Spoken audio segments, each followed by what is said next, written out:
नमस्कार, आपके साथ मैं हूं श्वेता त्रिपाठी। पुनीता भी मेरे साथ मौजूद है। जिस तरह से दिल्ली में बीजेपी ने 27 साल बाद वापसी की है, ये बता दिया कि अगर जनता के साथ जो वादे हैं उनमें अगर निष्पक्षता नहीं हुई तो फिर क्या हो सकता है। पुनीता, आम आदमी पार्टी ने भले ही वादे और दावे बड़े किए हों, लेकिन जनता को विश्वास नहीं रहा इस बार। बिल्कुल, और यही वजह श्वेता, देखिए पार्टी के गठन के बाद सबसे खराब प्रदर्शन आम आदमी पार्टी का ये रहा है। हालांकि तमाम मुद्दों को यहाँ पर आम आदमी पार्टी के जरिए भुनाने की कोशिश की गई, लेकिन वो काम नहीं आया। यानी कि बीजेपी की तरफ से शीश महल का मुद्दा हो, शराब घोटाले का श्वेता मुद्दा हो, ये काम आया है और एक बड़ा डेंट अरविंद केजरीवाल की छवि पर। 48 बीजेपी को, 22 आम आदमी पार्टी को, और आम आदमी पार्टी के लिए एक बहुत बड़ा झटका अरविंद केजरीवाल का हारना है, सिसोदिया का हारना है। ये बड़े चेहरे हार गए तो अब पार्टी का वो जो दारोमदार है जिसको लेकर के कॉन्फिडेंस रखा जाता था, वो कहां से आएगा। तो दिल्ली में बीजेपी ने अकेले अपने दम पर यूं ही 27 साल बाद जो जीत है वो दर्ज नहीं की है। बिल्कुल, और देखिए बीजेपी की इस जीत के पीछे कई फैक्टर हैं जिसने 27 साल बाद दिल्ली की राजनीति से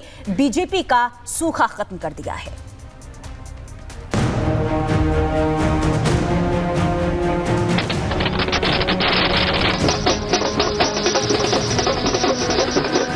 सत्ताईस साल बाद दिल्ली में बीजेपी किंग बन गई है।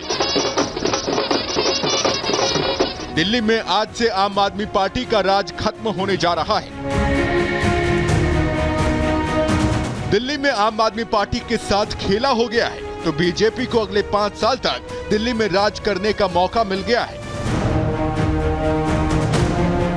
दिल्ली का यह सियासी फैसला यूं ही नहीं हुआ, इसके पीछे है प्रधानमंत्री नरेंद्र मोदी, जो दिल्ली में 5 फरवरी को हुए इस सियासी मैच के मैन ऑफ द मैच हैं।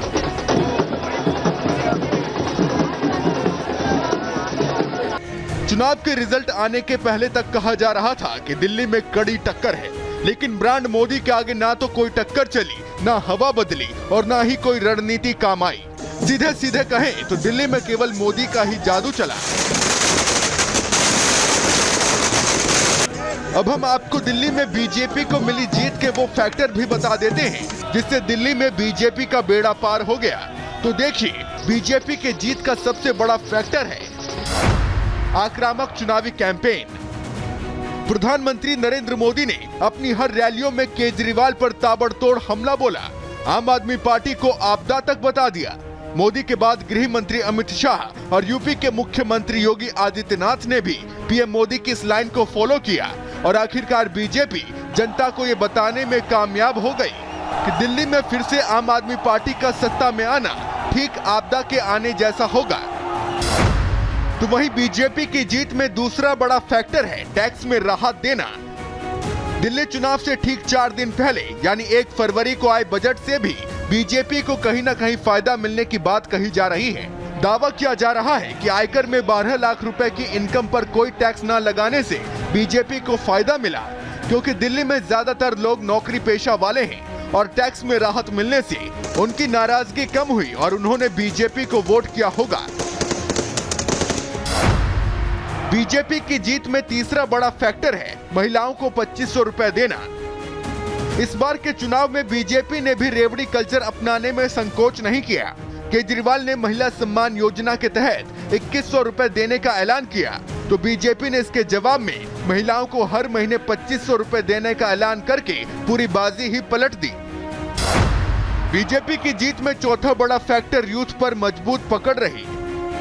बीजेपी ने यूथ को पूरे चुनाव में साधे रखा, खास तौर पर फर्स्ट टाइम वोटर को लुभाने में बीजेपी कामयाब रही।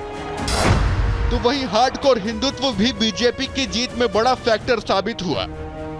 हालांकि इस बार केजरीवाल ने पुजारी ग्रंथियों को 18,000 रुपए देने का ऐलान करके बीजेपी के वोट बैंक में सेंध लगाने की कोशिश की थी, लेकिन दांव उल्टा पड़ गया। ये वो तमाम फैक्टर हैं जो बीजेपी की प्रचंड जीत में सहायक बने और आखिरकार बीजेपी को जीत मिल गई। Bureau report, Republic Bharat. था और दिल्ली में भाजपा सरकार चाहिए, इन झूठों पे कड़ा प्रहार चाहिए था और दिल्ली में भाजपा सरकार चाहिए। बहुत बहुत क्या कहेंगे शानदार जीत के लिए? ये हमारा अध्यक्ष जिंदाबाद, मेरा वीरेंद्र सचदेवा जिंदाबाद। इस व्यक्ति के हाथ में यश है, देखिए कभी कभी हमारा वश होता है और कभी कभी हाथ में यश होता है. So we are proud of our state president Virendra Sachdeva ji and हर कार्यकर्ता को धन्यवाद. मगर हम सभी लोगों ने मिलकर के मोदी जी की गारंटी को धन्यवाद दिया है.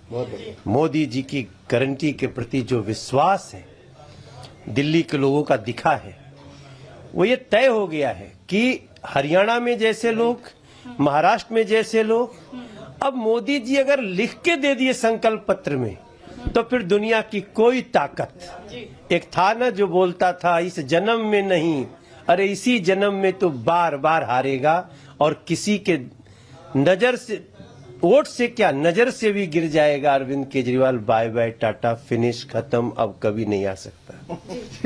और सागर इस वक्त हमारे साथ है बीजेपी हेडक्वार्टर से और मोनिका अरविंद केजरीवाल के घर से हैं. हालांकि अरविंद केजरीवाल ने अपना वीडियो मैसेज जारी करके बताया कि कैसे वो एक स्ट्रांग विपक्ष की भूमिका के लिए तैयार है, लेकिन अब सवाल तो ये है कि जनता ने तो नकार दिया है, इसको तो मानना ही पड़ेगा. सागर हमारे साथ है बीजेपी हेडक्वार्टर से. सागर, किस तरह से वहां पर प्रधानमंत्री के आने को लेकर के तैयारियां की जा रही हैं, क्योंकि ये विक्ट्री बहुत बड़ी और इसके मायने भी बहुत बड़े हैं.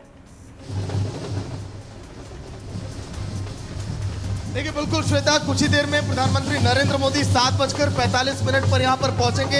इसकी तैयारियां पीछे की तरफ चल रही हैं. दिखाई दीपांशु, देखिए प्रधानमंत्री नरेंद्र मोदी जहां से संबोधित करेंगे वहां पर इस समय तैयारी चल रही है. लोग यहाँ पर इंतजार कर रहे हैं और देखिए लोग इस समय बीजेपी दफ्तर में बैठ चुके हैं. अभी से 3-4 घंटे पहले ही लोग बैठ गए प्रधानमंत्री नरेंद्र मोदी की एक झलक पाने के लिए. लेकिन अब जश्न की तरफ अब हम आपको लेकर चल रहे हैं, जहां पर देखिए जश्न का माहौल इस समय बीजेपी दफ्तर में दिखाई दे रहा है. ढोल नगाड़े पर देखिए यहाँ पर, चाहे बूढ़े हो या बुजुर्ग हो, कैसा लग रहा है माता जी जीत के बाद?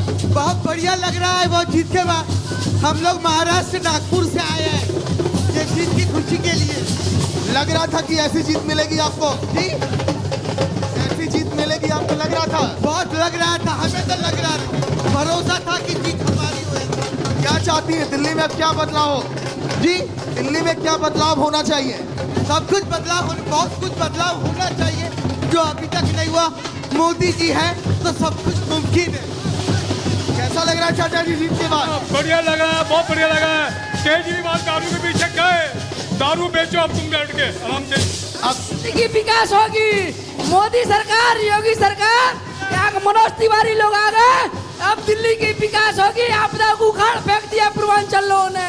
दिल्ली की जनता का कैसे शुक्रिया करेंगे? दिल्ली का जनता दिल से करते हैं.